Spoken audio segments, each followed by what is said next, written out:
که دا خبره شوه د زد ځان ته به یې ګرانه کړې تو که دا خبره شوه د زد ځان ته به یې ګرانه کړې تو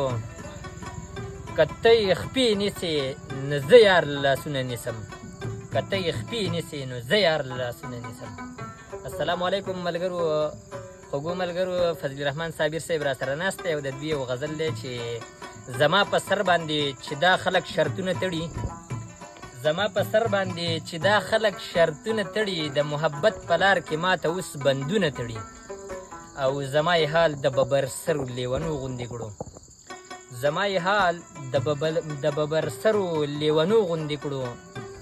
مولا په مونږ د جنازې اعلانیتونه تړي، او دې ته د ظلم انتها وایي که څه وایې تو، دې ته د ظلم انتها وایي که څه وایې تو، چې د جلاد په مخ کې یار چاله لاسونه تړي، او لاس مې پرې نه رسي صابره لیونی یې کړمه، لاس مې پرې نه رسي صابره لیونی یې کړمه. زما د نوم سره دا خلک خپل نومونه تړي، زما د نوم سره دا خلک خپل نومونه تړي.